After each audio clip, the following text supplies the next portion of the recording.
Good evening, Flyers fans, and welcome back to Clear the Ice here on the It's a Wrap Sports Network, the Flyers postgame show with your boy Matty B on the call. Back with you finally. I haven't been on the Flyers postgame in a minute. I haven't been on the air in about 3 or 4 days. It's great to be back, but I wish it was under better circumstances. Flyers fall tonight 4-2 to the Utah Hockey Club.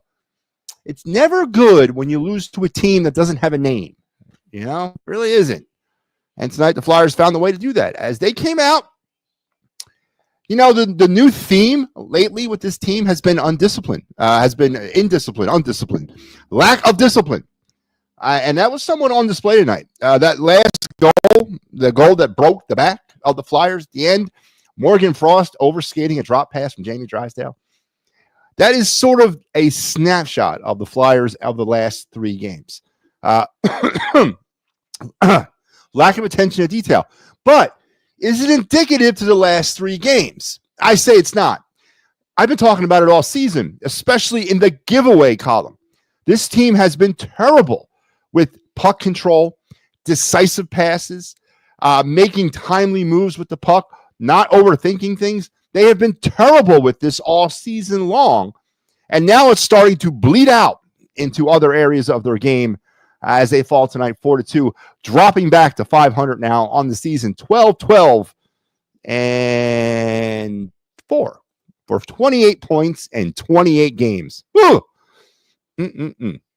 Flyers had some good news tonight. Sam Ersson and Jamie Drysdale returning from the IR. Now the Flyers currently only have, how much of their salary is on IR right now? Only $7.95 million currently sitting on the IR, with Ryan Ellis' $6.25 AAV, and now Nick Deslauriers is $1.7 million. Nick Deslauriers makes $1.7 million a year for what he provides, which is what? Half the season, 4 goals, a couple fights. Matter of fact, I don't even think I've seen him that much this year before he ended up on the IR.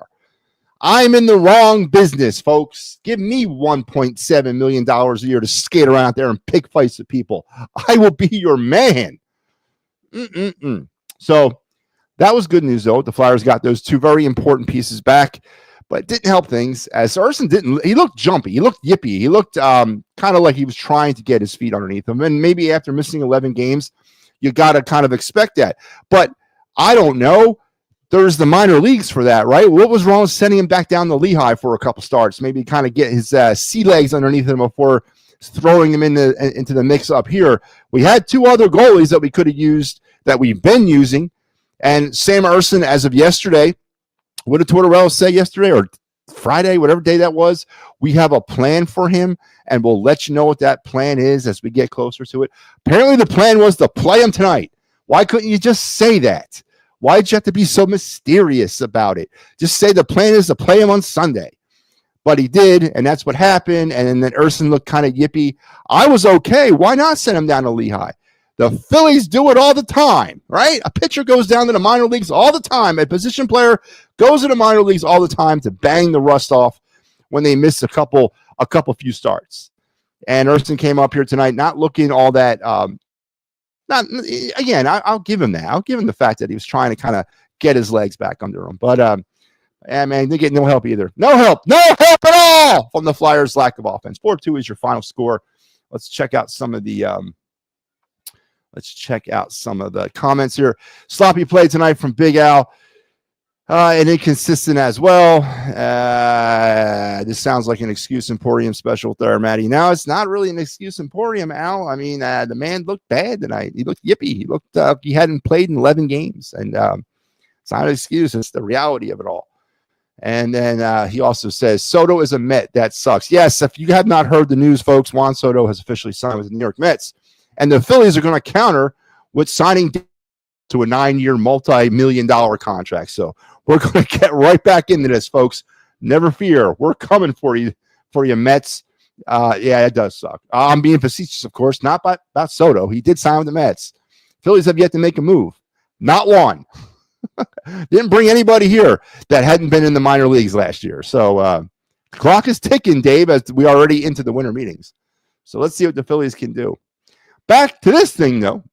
Before I break down this game, I want to I want to kind of go back in time because I haven't been on this show in a while, but of course I've been watching. I've been watching the Flyers. I've been watching this show. I've been watching all of it. I'm a sponge when it comes to information, man. I got to get it all. And yesterday, of course, was the John Tortorella little frustration rant about two things I got from that postgame. The postgame presser, not the actual postgame, but the postgame presser, was the undisciplined part of why Konechny got sat because at the end of the game, which I 100% agree. And, he is an assistant captain or an associate captain, whatever they're calling it these days. You expect more from that. And then I'll address the whole sticking up for Michkov stuff here in a second. But let's go into the diving things that Tortorella said that, I don't teach my guys how to dive. Well, John, maybe you should, because it's an outstanding strategy if it works.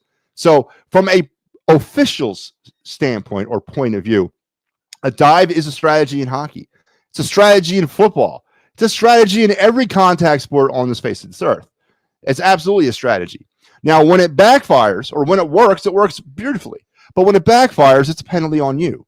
So, yes, I don't think the Boston Bruins were cheating. The Boston Bruins were using every tool that they had at their discretion. Now, the refs could not discern the difference between a dive and an actual penalty. That's on them, right? So don't go accusing the Boston Bruins of cheating. I disagree with that statement because I certainly was taught how to dive when I was playing hockey.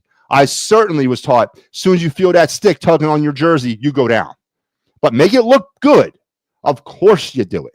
Now, if you get caught doing it, it's a penalty. It's a strategy.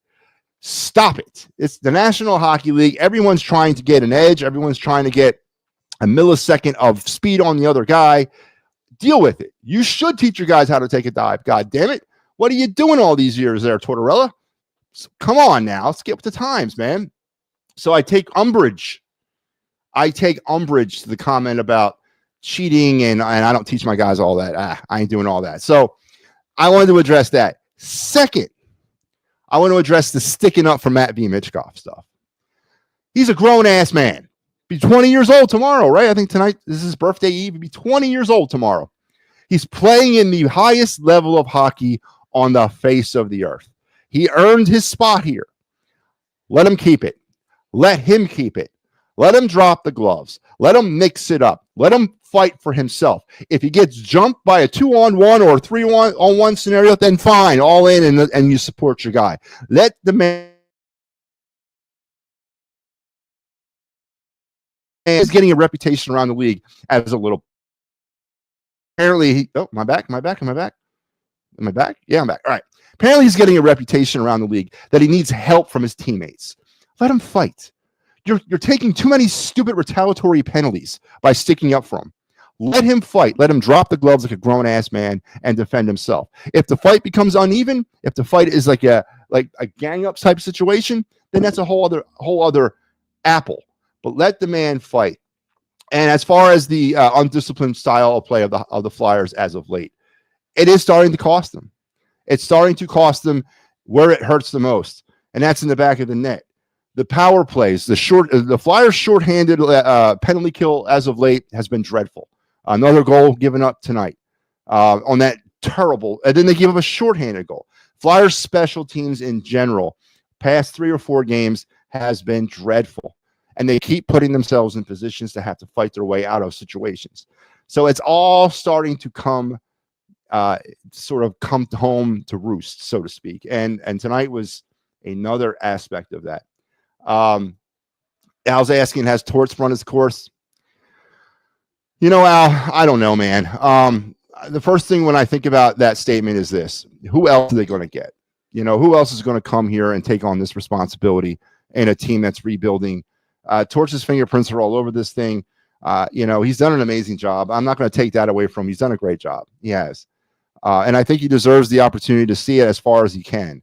But the question then comes to the shelf-like aspect of it all. And is it going to cost the team more in the long run? The Flyers are not at that point yet, Al, in my opinion.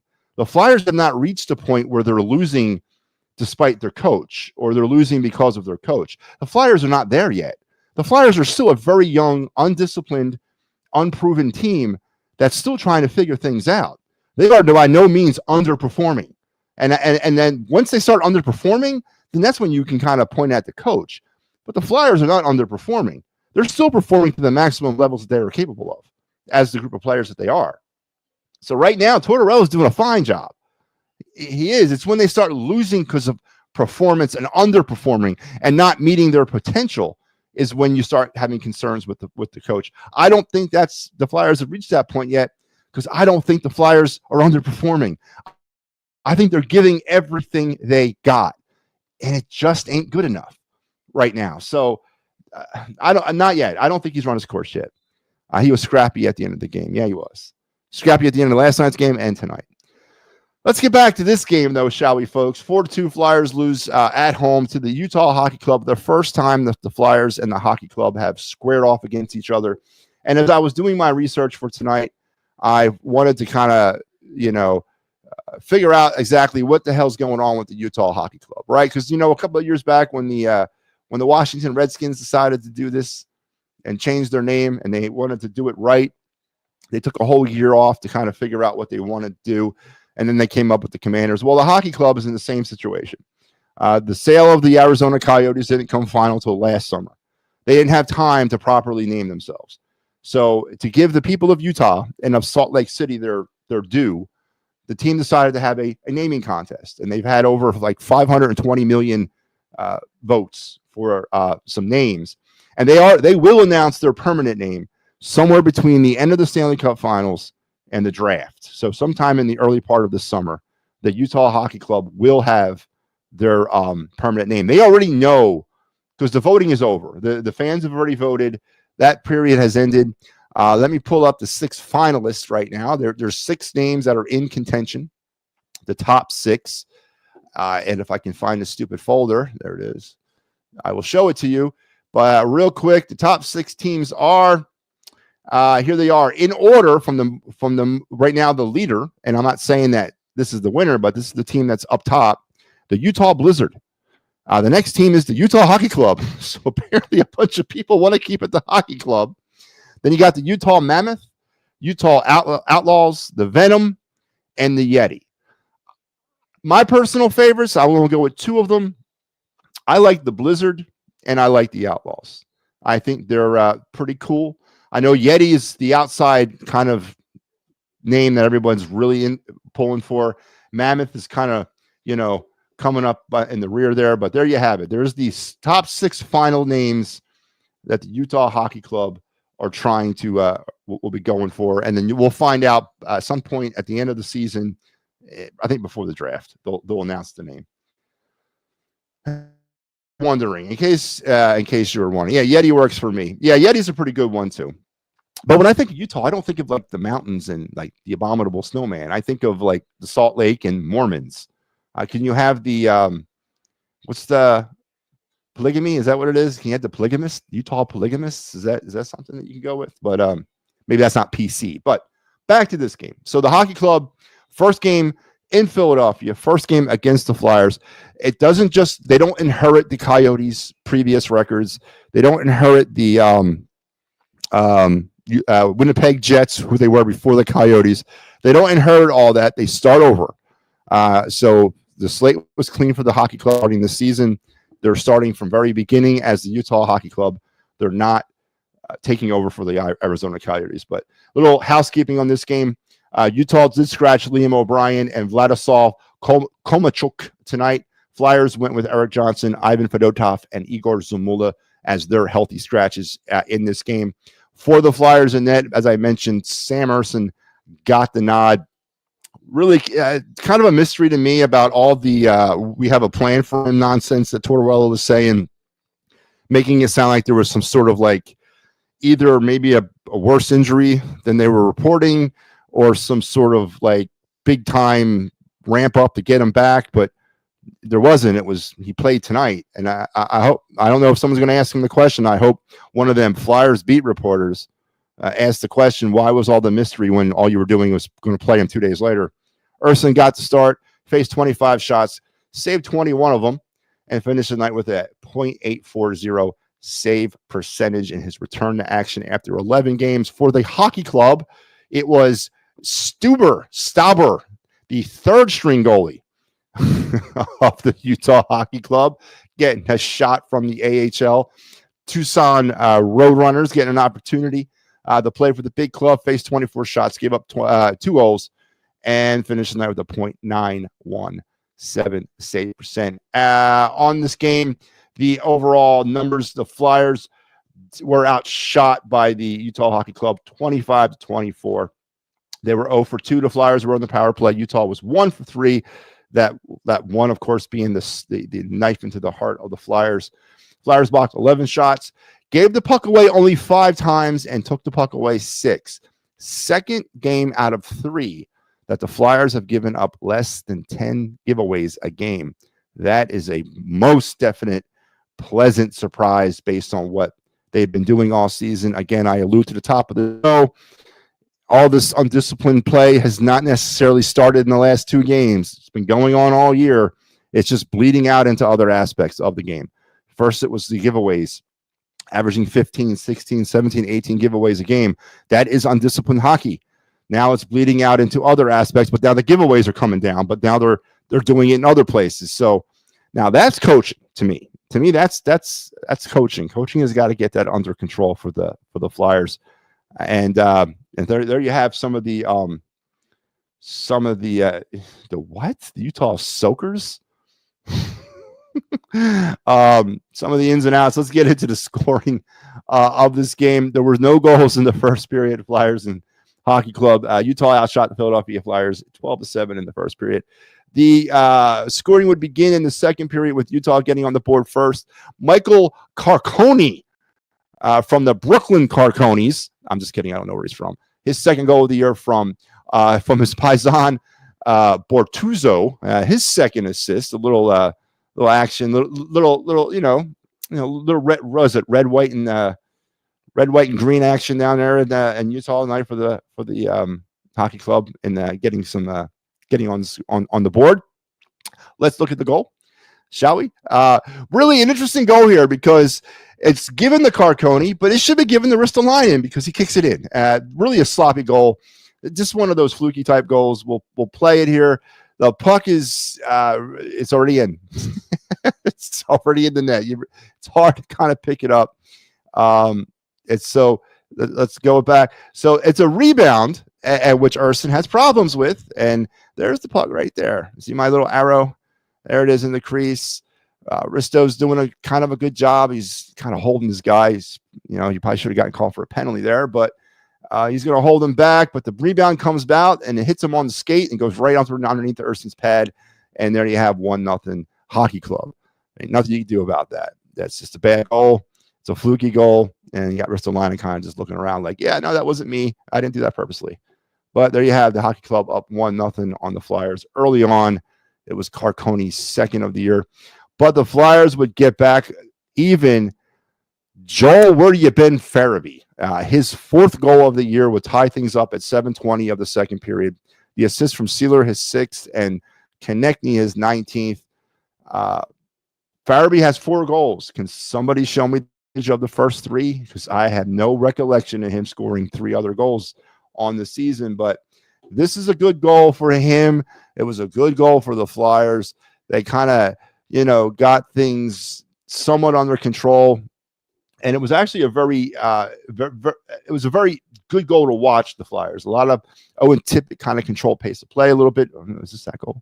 I think that's his goal. No, it's not. It's a different goal, but this was still a very good goal too. So let's key it up. Farabee's 4th. And roll tape. So we're going to follow it there, connecting in the corner with the puck. He's down here. Nice little, nice cycle. He's going to find, was that Sealer there in the slot? He's going to turn around with it. Gets it back up to, Sealer does a really good job with this play to kind of keep possession of the puck. He's going to, and, just create some space. Try to draw some defenders. He does. Nice shot. And then there's Farabee sneaking in right behind his defenseman, and he finds the loose puck, and he puts in a rebound of his own. Good to see the Flyers getting a rebound. Good to see Joel Farabee get a goal here. This guy's been snake bitten more than you can believe.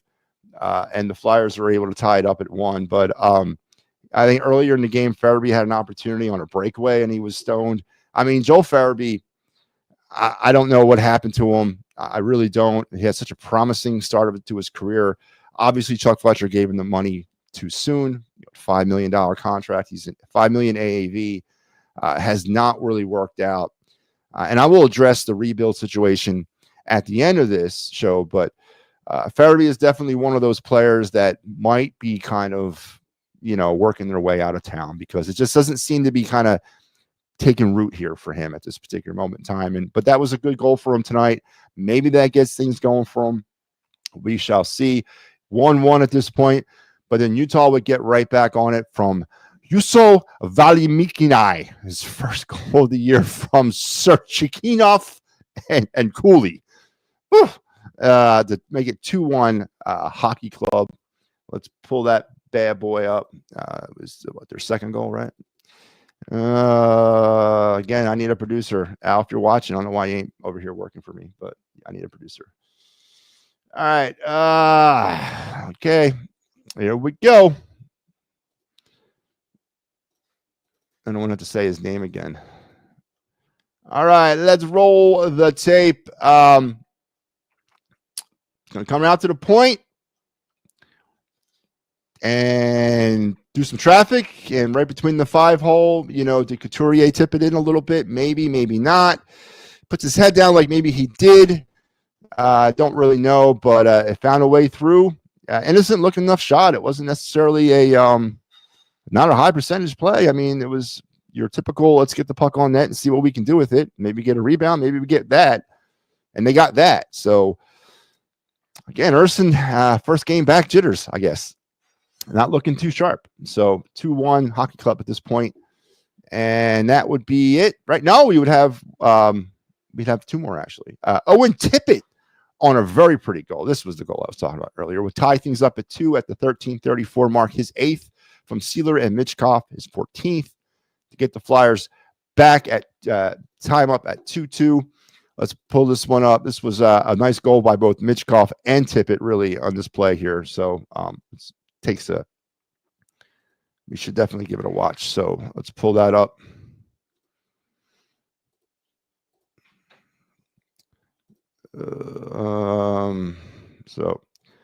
So here we go. Flyers are going to come out of their zone. And there's Michkov with the puck on center ice. He's going to do a little dipsy-do behind his back. He's going to come into the zone. Going to grab control. Heads are up. Now he's looking for a secondary. He's looking for a pass. He's looking for a play. He's looking to do something. He's going to find a little drops to Tippett. Now, this is interesting here because Tippett's going to control play. He's going to pull defensemen. He's going to draw the entire defense in around the goalie, which is a very interesting technique here. I don't know what's going on with Utah. Let's take a look at this configuration here. You got 3 down real low, and you got the other 2 on the front porch. All the perimeter is wide open, and I guess the Utah Hockey Club hasn't watched their footage on the Flyers. They live on the perimeter, as with that 90% of the Flyers' offense is generated from the damn perimeter, and they're just leaving all this type of room to operate for the Flyers open. And Tippett is just going to skate around until he finds an opening, and he's going to take that opening. So, kind of sus defense a little bit from the Hockey Club, but the Flyers will take it, I guess, as they're going to play a little backseat-do with Sealer. Again, defense is all collapsed down. Tippett's going to walk up. Again, I think looking for a rebound opportunity, not necessarily trying to put a goal scorer's touch on that, but he does get it, gets it through some traffic, gets it through the 5-hole. Flyers get the equalizer at 2-2, and there you have it. So, Utah keeps pulling away. We keep coming back. And but here we are, the Flyers now 2-2.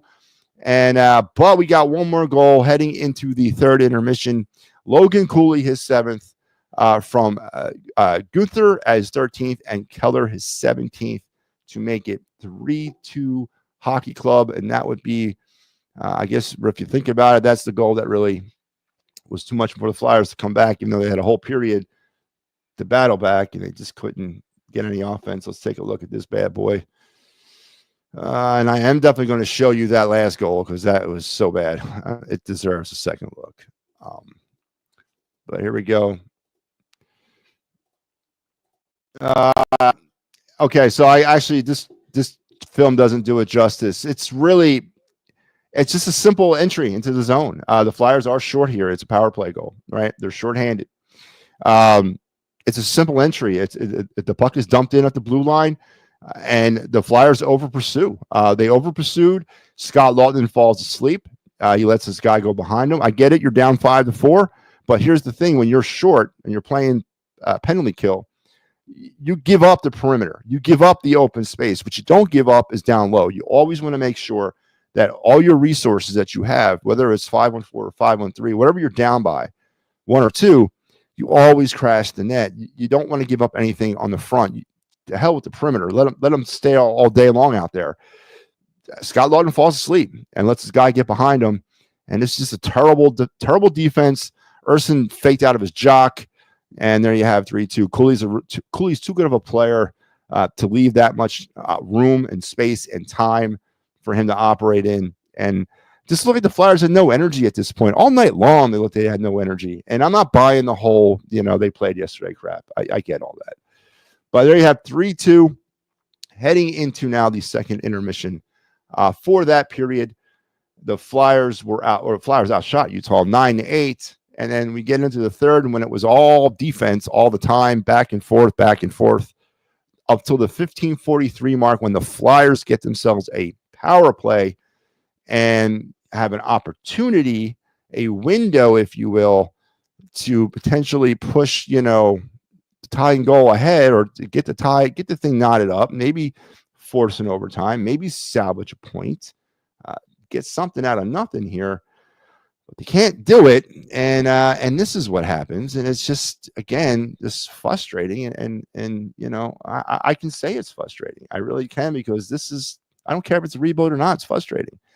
So Drysdale with the drop pass back to Morgan Frost, who's heads up and looks at the puck as he's skating by it. Stick was never down, and then he hooks his man, so he's lucky he didn't get called for a penalty there. My hand would have gone right up if I was the ref, but it would have been a mute point because he scored anyway. But the power play would have been over either way.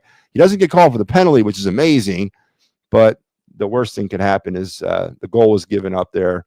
And there you have 4-2. Just a terrible way to go down, man. Another player, Morgan Frost. I don't need you to piss on my leg and tell me Morgan Frost just ain't working out, man. He's just not working out. And that was a boneheaded play. It was undisciplined. It goes along the lines of the giveaway issue that we've had all season long with the indecision. And, it's not something new. And I just want people to understand that. The problems with the Flyers that have been magnified over the last 3 nights are not something new. It's been happening all season. It's just now bleeding out into other aspects of their game. Before, it was in giveaways. They were averaging, heading into this game, over 15 giveaways a game. A lot of indecision, a lot of, not looking when they should be looking, or not looking when they should be not looking. And now that's bled into other parts of the game. They've gotten their giveaways under control now a little bit, but now they're screwing up in other aspects. And that was it. Flyers would end up falling tonight 4-2 for that third period. They were out. The Flyers outshot Utah 8-5. We're outshot 25-24 on the game. Flyers fall 4-2. Are now 12-12-4 on the season, 28 points in 28 games. Let's go over your Clear the Ice stat pack for the season up to this point. The Flyers are now 14-8 for 83 on the power play, which works out to about 16.8%. They've been shorthanded 87 times and have killed 73 of them for 83.9%. The Flyers have now scored 79 goals in the season, still averaging less than 3, 2.8. They've given up 94, a little bit over 3. They have registered 775 shots for 27.6 a game. They've given up 810 shots for 28.9 a game. Their overtime record is 4-2. Their shootout record is 3-2. They have 6 shootout goals, 1 shorthanded goal, 176 takeaways for 6.2 a game, 419 giveaways for 14.9 a game. So that's actually a pleasant number. That number's going down. It was up to about 15.8 this time last week, but now it's down to 14.9. Flyers have blocked 539 shots for 19.2 times a game. And Matt B. Mitchkoff, 11 goals on the season, but only 4 of them have been scored on 5-on-5. That's something to keep an eye on. Why can't he score with 5-on-5? Why does he have to be on the power play? Or why does it have to be shorthanded? Or overtime? What's going on there? And they are 108 for 787 on the power play since 21-22 season, 13.7% effective. And I am now 6-6-3 when hosting Clear the Ice. Woo. Mm-mm-mm. So there you go. What's the pay rate? Pay rate for what? What are you asking? What's the pay rate? I don't know. Barbara, what is up with you tonight? Juan Soto is a Met. Grr. Yes, Barbara, he is. And that is definitely not a good news story for Phillies fans. But which, I would like to say, okay, he's a Met, but we got so-and-so. Wow, we can't even say that because we haven't gotten anybody. Give us something, man. Give us something to cheer about. I know there's a rumor that the Crochet trade is imminent coming out of the owners' meetings today.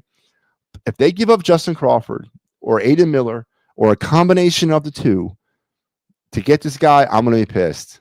I am going to be pissed. Don't do that. Don't do that. But yeah, it sucks. It sucks. And we'll definitely have more on that probably tomorrow. We just don't know how to win games, no veteran leadership. All right, Barbara, now you mentioned it. Let's talk about something that's come out over the last couple of days, because apparently I live rent-free inside of the head of Anthony Gargano on PHLY. After coming on my show, Anthony can't seem to shake me because he addressed me on his show the next day, and then he backed that up by addressing me again on Friday.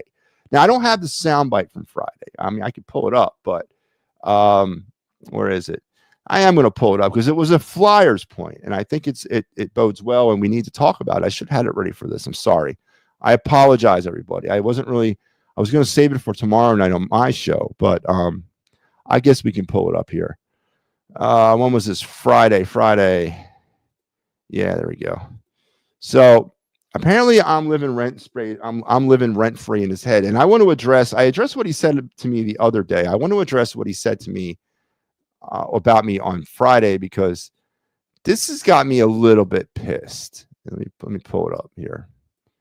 I think this is it right here. I think I'm here. I think this is right. So let me share it out to everybody. So this is courtesy of the Anthony Gargano show on Friday, folks. That's right. I live rent free in Anthony Gargano's head. And what the hell did I just do? What did I just do? Where am I at here? No, that's not it. There it is. All right, Lee. All right, there we go. You ready? Let's play the video. I did this podcast the other day. This guy, Matt, and he's one of these, I'm a tough guy. Like, it's great being a tough guy in your basement and never having to see anybody and own what you say and have understanding about builds and all thing. It's like, well, how long we got to wait for the Flyers? You got to wait for the Flyers. Like, they really just committed to a rebuild. If you wanted to bitch and moan about it, yeah, I get it before. But once you get Briere and Jonesy in there, they're there, right? Yeah. They go. Helfrey, they're all on board. Like, now we got to rebuild this thing correctly. And they're all on their own pace to do it. They're the last team you want to bitch about. Now you're going to be impatient with the Flyers? Exactly. It's been 45 years. He's yelling at me. Why are they going to make a trade? Yeah. You're not making a trade now, dude. Nah, man. Unless there's a goalie available. Right. Like, now you're going to play for the draft. You're going to see what you got a whole season. Yeah. Come on, man. And I got to tell you, what the Flyers showed against Florida last night was impressive. All right. I just wanted to show that. And I want to address this. First of all, you're damn right I'm a tough guy. All right? Let's go. I own everything I say. I will go toe-to-toe with anybody, anytime, any place. Come on. Let's go, big boy. Bring them on. Because I back up everything I say. I don't run from anything. My points are my own. I don't make excuses for them. I'm not living in some fancy room. I don't live in the basement either. This is a nice, that's like a second room to this house I'm living in. This is a nice little office I'm in. All right. So I get it. You've been covering sports for a long time, which again, I don't understand. What's bigger? Is it this team or is it the people that are here? Who gives a damn? It's about the team, right? It's about the friggin' team. And we deserve the best. It's always been about getting the best. And I will be goddamned if I'm going to sit around and apologize, ruffling some feathers of Anthony Gargano. Who gives a shit about all that? I respect him from coming on my show. I love that he came on my show, and I will have him back at any time he wants to come back. But you better know your enemy, Anthony, before you come attacking me. Know some of those footsteps that I've walked in my life. I'm a tough guy. I've done things in my life that you would never even be able to think about doing. Okay. And I did them for a bigger purpose than you will ever understand. So as far as sports goes, you're damn right I deserve answers. We deserve answers in this team. The Flyers deserve to give us those answers. And I'm going to tell you, for a rebuild, I fully embraced the rebuild. I've never, for those of you who might have listened to me or followed me over the last couple of years, I have never shied away from the fact that this was a pleasant thing to do. It had to happen. The rebuild had to happen. But now that we're in the rebuild, what is the next step? It's not like Morgan Frost showed up this year and the Flyers are trying to assess Morgan Frost. Morgan Frost has been tinkering around for the last 4 seasons in this organization. They should know what kind of player he is. They should know what his value is to this team or to another team moving forward. Joel Farabee has not had a good season in the last 3, had one good year, his rookie year, and has struggled over the last 3 seasons after that. The team and the management should have a good assessment of his potential with this organization at this time, moving forward, or for another team. Okay? Tyson Forrester, Owen Tippett, Cam York, Jamie Drysdale, the list goes on and on and on. This is the National Hockey League. All right, these people, the management, the coaches, the players have been living in this game for a lot of years. They grew up in it. They played it all their lives. It's ingrained in their heads. The management of this team should have an idea where someone's going and where someone's not going. How somebody fits into this puzzle and how somebody doesn't fit into this puzzle. We shouldn't have to wait 5 years for them to make a move because they finally exhausted all the options on Owen Tippett, or they finally exhausted all the options on Jamie Drysdale, and so on and so forth. So what is the appropriate time to make a trade? When is the appropriate time to go in and try to become a good team? Do you want to rebuild through the draft? Absolutely. 100%. Let's do that. But that takes a lot of time. Okay? And they have some assets they can play with. They've wasted some assets in the past, but they have some assets right now. And that's and that's a good thing. But this is a results-driven business. The honeymoon between Danny Briere, Keith Jones, and the city of Philadelphia should be ending. It should be ending. We're getting to the end of the middle part of the second year. I'm not saying trade the entire team, but sitting back night after night, game after game, tracking these numbers like I do for the last 2 seasons, there's certain areas that this team is just not improving at right now. And it's not because of lack of trying. It's because of lack of talent. And getting better is the ultimate goal. And you know what? You're damn right. And this little homie there that was, I don't even know who that guy's name is that's on the show with him. If he want, again, anybody wants a piece of me, you know where to find me. Let's go, man. I'm here, right? We're talking about sports, for God's sakes. Sports, right? This is not real stuff, correct? This is sports. But anyway,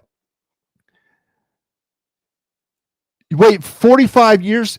The fact that he made that statement is my point exactly. 45 years. I wish it was only 45 years. It's over 50 now. It was 50 years last summer for the 73-74 Stanley Cup, and it'll be 50 years this summer for the 74-75 Stanley Cup team. No more representation on that cup after this summer. The second plaque is coming off, or panel is coming off, so they can fit on this year's Stanley Cup champion. You only get 50 years on the cup, and they take your panel off. If not, the Stanley Cup would be 1,000 feet tall. So you're right. I wish it was 45 years. I wish that's all I was waiting, but it's been over 50.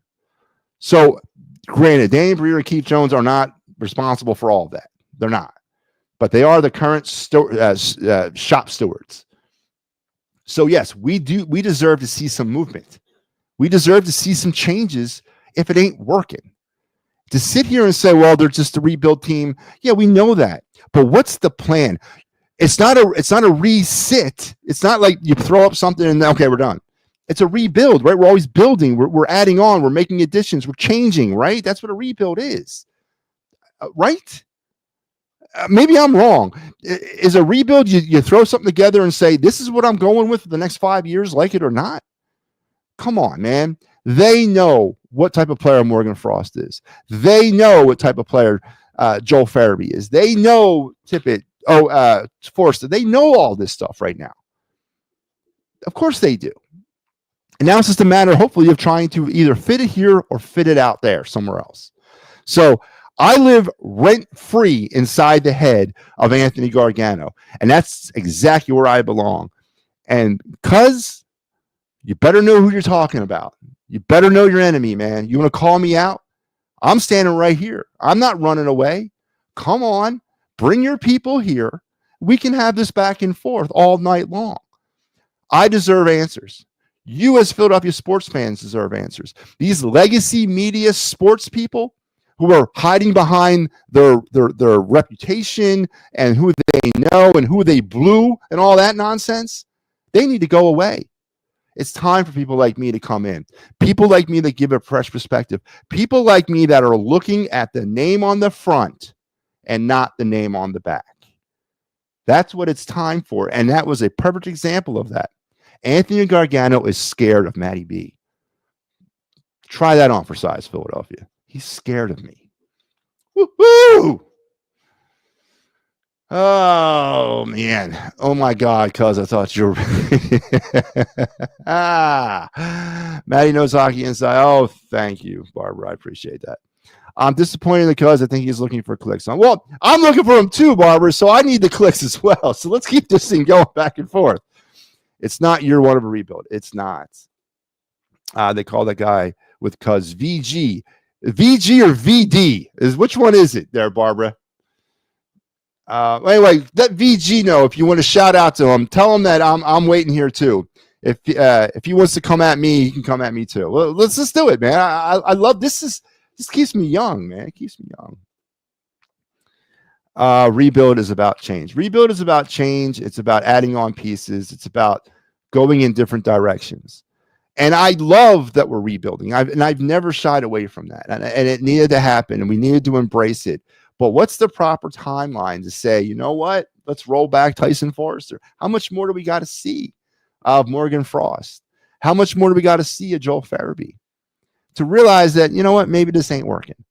And I got it. Trading these guys is not going to be easy because what we're seeing is what everyone else is seeing and all that too. But come on, man. I'm not going to sit here and just accept this.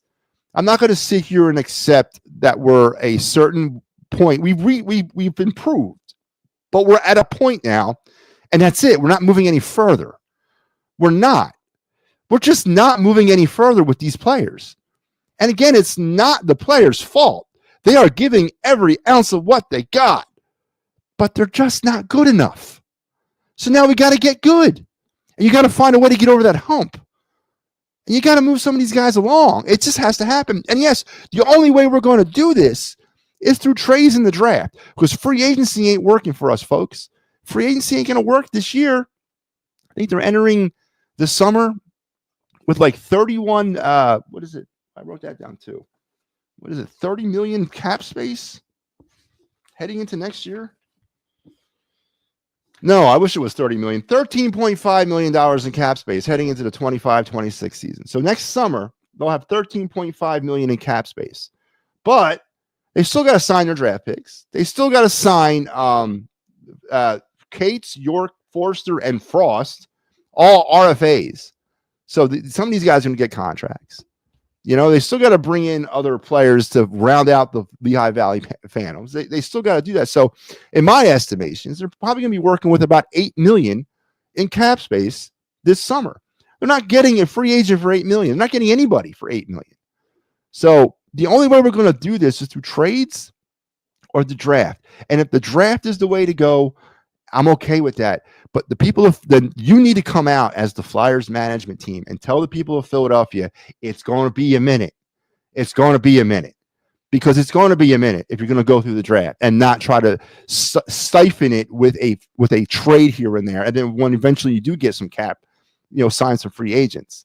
But if we're going strictly through the draft, then you owe it to the Flyers faithful, Danny B and Keith Jones, and not tongue in cheek. No. You need to come out of your tower, come downstairs and say, it's going to be about 5 years. So don't come around here saying anything for about 5 years. It's going to take about 5 years for us to get this thing straightened out if we're going to do it that way. Otherwise, all pieces should be on the table and all opportunities should be for the Flyers. So, Anthony Gargano, respect your opinion, man. But I respectfully disagree with your opinion. All right. So back to the game. Flyers lose tonight 4-2, but never fear because they'll be back at it this week. 3 games on the slate. I'm not going to do a turning point tonight. I think that there wasn't really, to me, the turning point was Sam Ersson all game long. It just wasn't right. So this is our lineup for the week. I'll be back at you on Tuesday night with Clear the Ice against the Blue Jackets, and Sal against the Red Wings, and I'll be back again on Saturday to do the Minnesota Wild. Almost said the Vikings. So 3 games on the slate this week for the Flyers, and of course our regularly scheduled program here on the It's a Wrap Sports Network. Tomorrow night at 7, Sal G with the wraparound. I will be back at 9 o'clock with the final word and all that great stuff that comes with those things. Until we speak again, folks, I hope you have a great night. And in the immortal words of Gene Hart, good night and good hockey. I'll